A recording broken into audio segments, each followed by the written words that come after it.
Conversaciones en el Capitolio con Carlos Ruiz, reportero en el Congreso. ¿Qué tal, amigos del canal Congreso? Recorriendo los pasillos del Capitolio Nacional y del edificio nuevo, nos encontramos con el representante a la Cámara, John Jairo González Agudelo. Él es integrante de lo que llamamos las curules de paz, que son el resultado de los acuerdos que el gobierno del presidente Juan Manuel Santos firmó para la desmovilización de las FARC. Él, por ser de origen de esas curules de paz, hace parte de quienes están haciendo un seguimiento al cumplimiento de los acuerdos con las FARC. Hay mucha preocupación, sobre todo por la demora en la aplicación de los puntos de desarrollo con enfoque territorial, los PEDETs, temas de seguridad, la sustitución de cultivos, en fin, con usted, señor representante, queremos hablar de ese tema. Usted le ha enviado a la Comisión Interamericana de Derechos Humanos y también al Gobierno Nacional un mensaje preocupado por el poco avance que ha tenido la aplicación de los acuerdos de paz. Háblenos de eso. Bueno, muchas gracias, querido Carlos, por la invitación. Un saludo muy especial a todo el equipo del Canal Congreso. Decirles que básicamente las curules de la paz representamos a los municipios más afectados y golpeados por el conflicto armado de este país. Por eso quedaron dentro de los 170 municipios denominados los más pobres y vulnerables, con brechas de desigualdades enormes. Yo vengo particularmente de uno de esos municipios, se llama Briceño, en Antioquia. Es un pueblo pequeño de 8.700 habitantes, un municipio con todas las complejidades del mundo, que hoy sigue sumergido en la pobreza extrema, con dificultades extremas, con difícil acceso y con un territorio que está completico para reparar. Entonces, los 170 municipios PEDEP, que fueron denominados, como dice el acuerdo de paz, los más golpeados por el conflicto, con dificultades, con cultivos ilícitos, de acceso a la conectividad a Internet, educación, salud, vías primarias, secundarias y terciarias, difícil acceso a la educación.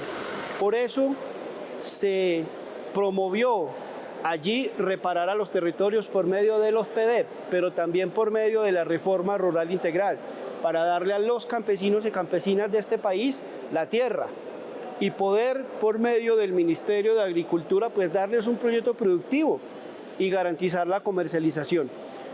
Pero también había quedado incluido reparar a las víctimas, a los territorios, y construir las vías y los puentes que hacían falta.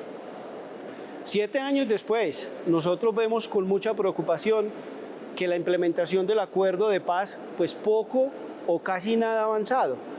Es cierto que tenemos un presupuesto, pero presupuesto que va a más del ya casi el 60% gastado.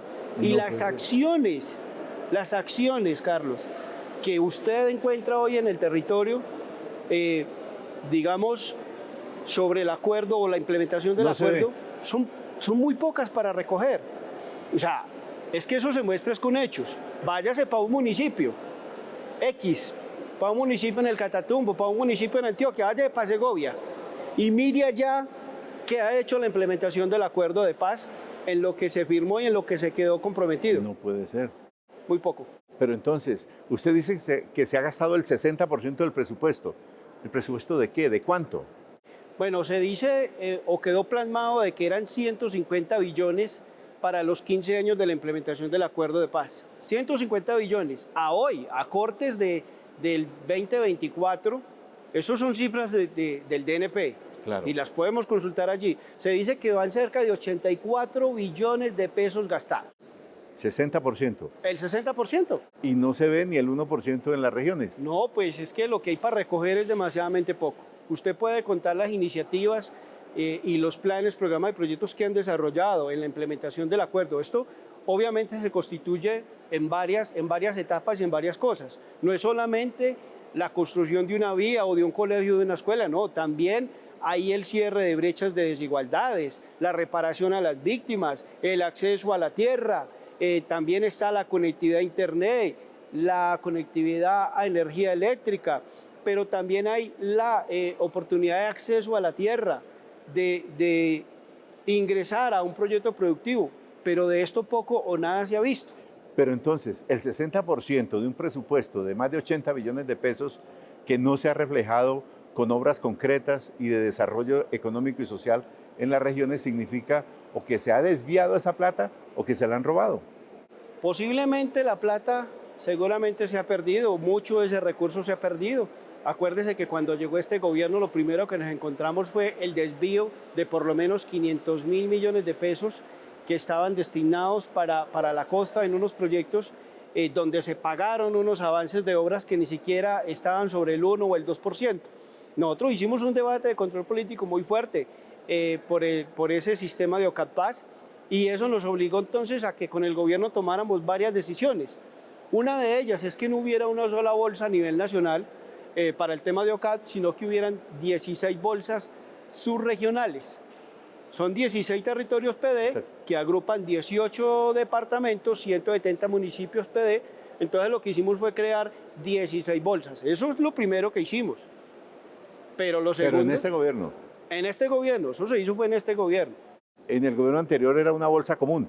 Era una bolsa común y eso daba pie para que cualquiera de los municipios que se presentara con un proyecto que apuntara a un cierre de brechas de uno de los pilares PD, pues ellos podían acceder a los recursos y se los podían dar.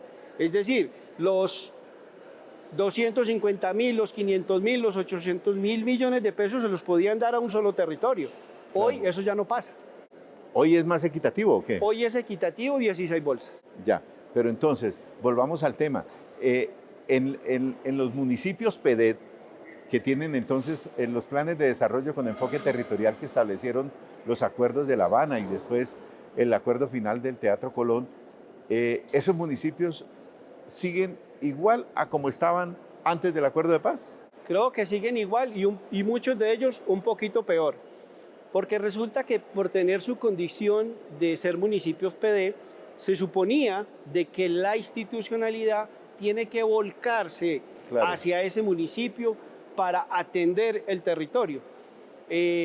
Digamos, este gobierno llega y apenas está aprendiendo la dinámica de cómo poderse involucrar y cómo poderse articular para llegar a esos municipios.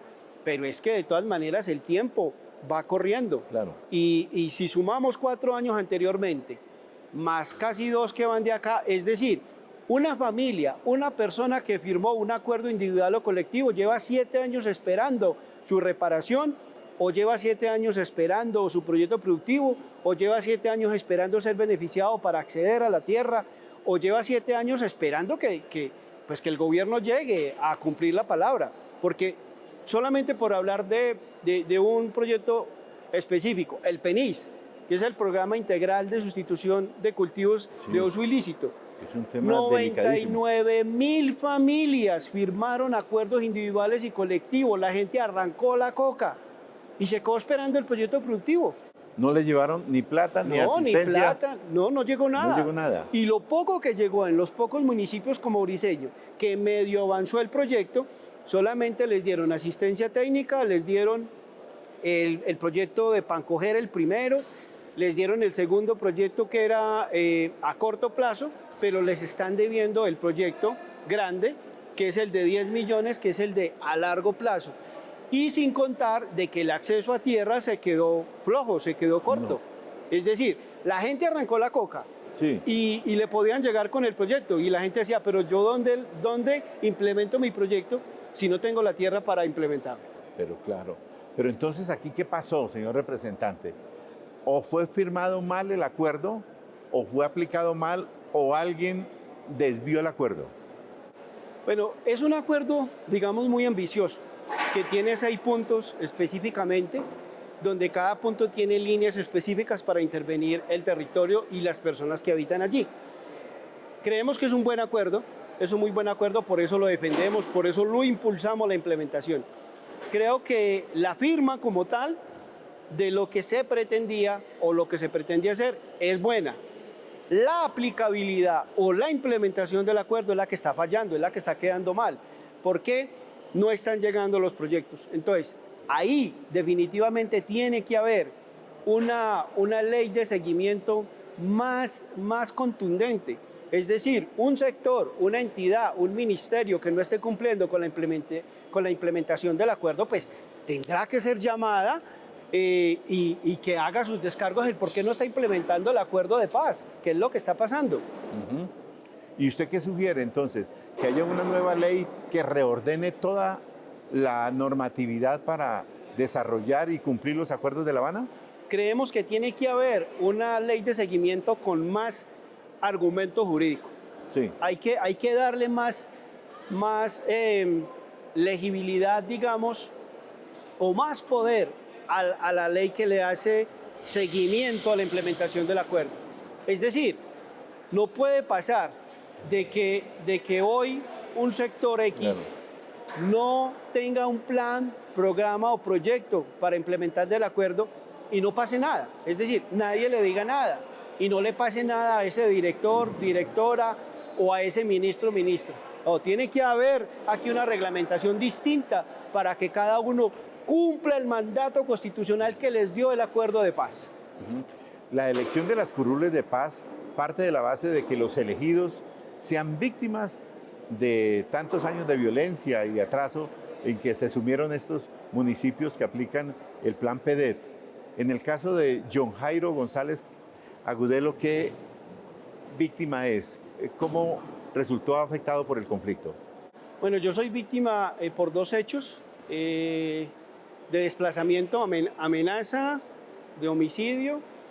Estos dos hechos ocurrieron específicamente en el municipio pues, de donde yo vengo, de Briceño, víctima de desplazamiento por dos grupos distintos, los paramilitares y la guerrilla de las FARC.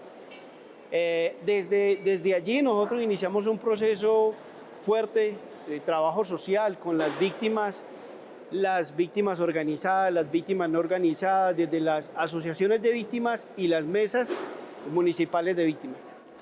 Sí, y eso le permitió a usted hacerse elegir como representante en el departamento de Antioquia a las curules de paz.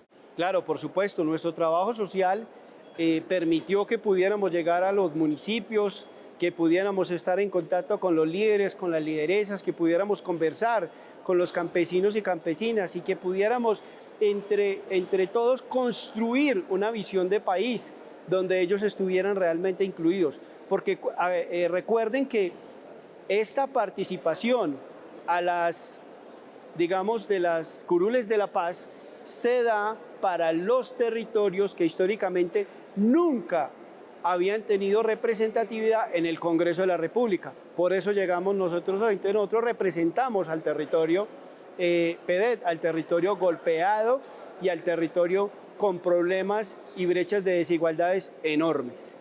Bueno, 7 años después de haberse firmado ese acuerdo para la desmovilización con las FARC, ¿no siente una frustración? ¿No siente que la gente no está conforme con lo que se está aplicando?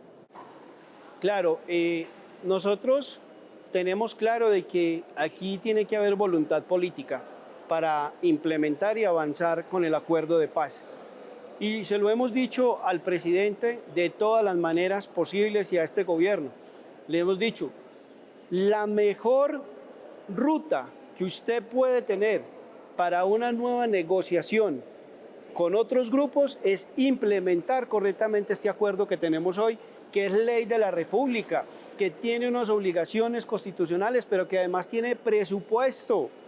Lo más fácil y lo mejor que puede haber es cumplir este acuerdo de paz. O sea, la voluntad política seguramente la hay, pues hay 16 curules que están empujando esta implementación del acuerdo, más sin embargo, creemos que tiene que haber un banderazo, un timonel que nos diga es que la aplicación de la implementación del acuerdo tiene que ser de obligatorio cumplimiento en este gobierno. La frustración es porque vamos a cumplir 2 años y seguimos. Claro, estamos transformando un poco algunas cosas para implementar correctamente el acuerdo, pero seguimos lentos. Eso es una frustración. Y lo segundo es que la gente ha perdido la fe. O sea, un campesino, una persona, un joven en un municipio PD que decía y que tenía esperanzas de ser intervenido por el acuerdo de paz y que hoy no haya tenido ni una oportunidad de educación, ni una oportunidad de trabajo, pues obviamente perdió la fe porque dijo, el acuerdo de paz hoy es un saludo a la bandera, porque yo que estoy en un municipio PD, yo que estoy en un territorio que debería de haber sido intervenido, no lo fue. Y el otro tema es la inseguridad. En las regiones más afectadas por la violencia persiste el ataque contra líderes sociales, contra promotores de sustitución de cultivos, defensores de derechos humanos. ¿Eso cómo se ve en los territorios PD? Bueno, acordarse que también dentro del acuerdo de paz queda organizado de que en los territorios donde estaba la guerrilla, ellos salían del territorio y entraba la fuerza pública. Esto tampoco pasó. Entonces, claro, cuando queda un territorio completamente virgen para que puedan otros grupos apoderarse de él, pues precisamente eso fue lo que pasó. Llegaron otros grupos, incluyendo las disidencias y otros grupos armados, y coparon el territorio. Entonces, eso se traduce ¿a qué? Al recrudecimiento de la guerra por el control territorial.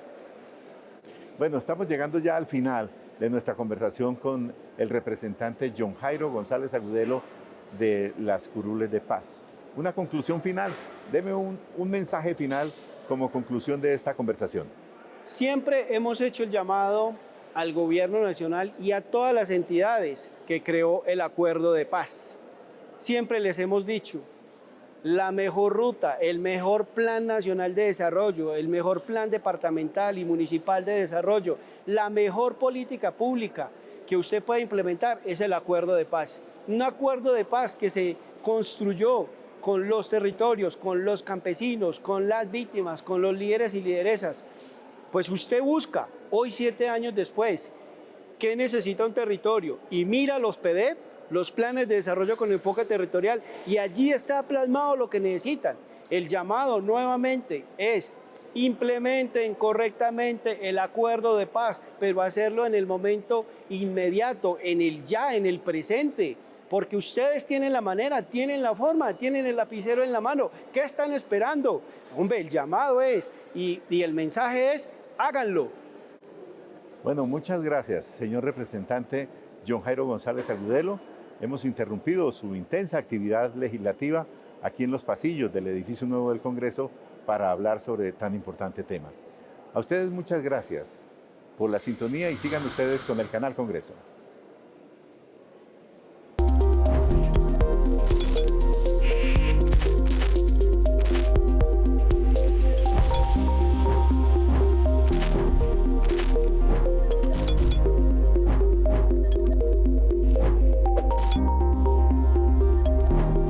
Conversaciones en el Capitolio con Carlos Ruiz, reportero en el Congreso.